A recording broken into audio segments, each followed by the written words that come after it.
अब जो समझ में आ रहा है दिनेश जी वो यही कि क्या प्रियंका वाड्रा की जगह अगर अशोक गहलोत आपको 1000 बसों का ऑफर देते तो आप स्वीकार लेते? नहीं, हमें जरूरत होगी उनकी, हम 1000 नहीं 2000 बसें स्वीकार करेंगे। हमें जरूरत होगी, हमारे पास, आपको अंजना जी जान के खुशी होगी कि उत्तर प्रदेश सरकार ने पूरे भारतवर्ष में सबसे ज्यादा साधन संसाधनों को इकट्ठा किया है और उसका प्रयोग हम कर रहे हैं। हम 1000 से ऊपर ट्रेनों को उत्तर प्रदेश में चला रहे हैं। कोई राज्य नहीं, राजस्थान भी सैकड़ा पार नहीं कर पाया है। हम 27,000 बसों को चला के और श्रमिकों को लाने का काम कर रहे हैं।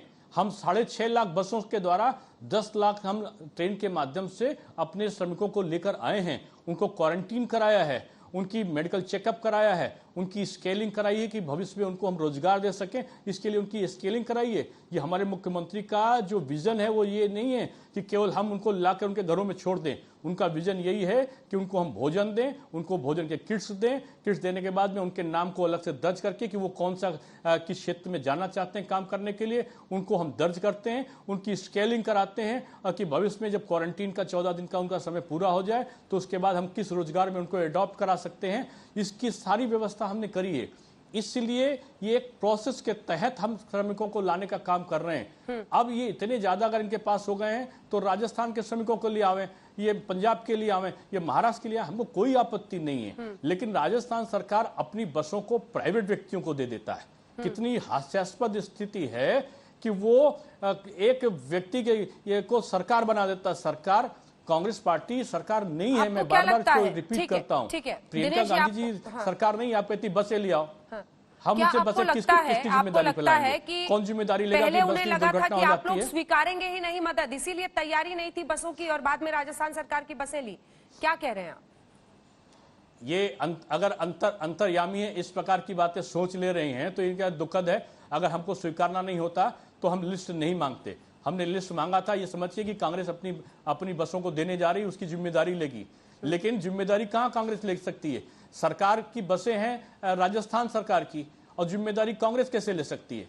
जिम्मेदारी राजस्थान सरकार लेती, और राजस्थान सरकार लेती तो एक प्रोसेस को अडॉप्ट करती। जो एक सरकार को दूसरे सरकार के साथ प्रोसीजर को अडॉप्ट करना चाहिए। क्या प्रोसीजर को अडॉप्ट किया क्या राजस्थान सरकार ने? राजस्थान सरकार ने एक बार भी कहा कि हम अपने बसों को आपको देना चाहते हैं? क्या उत्तर प्रदेश सरकार ने उनसे बसों को मांगा? हमारे काम में अड़ंगा डालना, हम जो अच्छा काम हमारे योगी आदित्यनाथ जी पूरी तरीके से पूरे भारतवर्ष में उनके काम की चर्चा है इस समय कि योगी जी के नेतृत्व में किस तरीके से कोरोना संक्रमण का जो जंग है उसको लड़ा गया है। इस पूरी जंग को वो लड़ रहे हैं। पूरे समय 24 घंटे रह के अपने पिताजी के क्रेमेशन तक में नहीं जाते, हम जाते हैं। वो कोरोना की जंग लड़े, इसके लिए अपने उत्तर प्रदेश वासियों के लिए वो अपने समय को देते हैं। अपने पिताजी के वहां पर ना जाके वो पूरा समय यहाँ पे दे रहे हैं।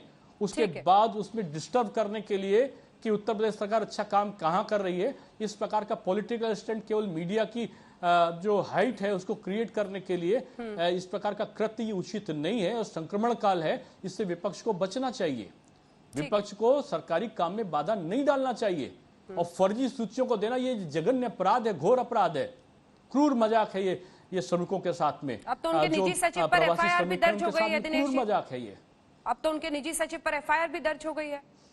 नहीं, देखिए एफआईआर क्या हुआ, कानूनी कार्रवाई क्या, देखिए कानून अपना काम करता है, उसमें मुझे कोई टिप्पणी नहीं करनी है। जहां पे कानून का उल्लंघन होगा कानून अपना काम करेगा।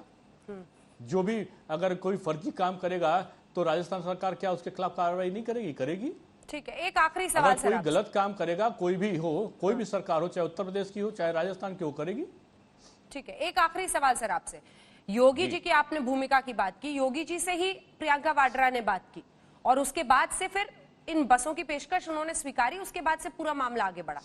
प्रियंका वाड्रा क्या जानबूझकर ऐसी परिस्थिति अपने राजनीतिक फायदे के लिए कर रही थी?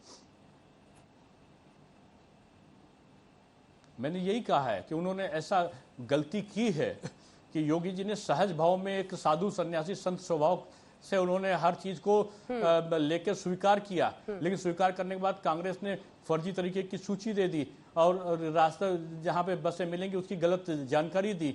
तीसरी काम उन्होंने किया कि अपनी बसें ना देकर उन्होंने राजस्थान सरकार की बसें दे दी। राजस्थान सरकार उनकी प्रॉपर्टी नहीं है जिसको बनाकर उन्होंने काम किया।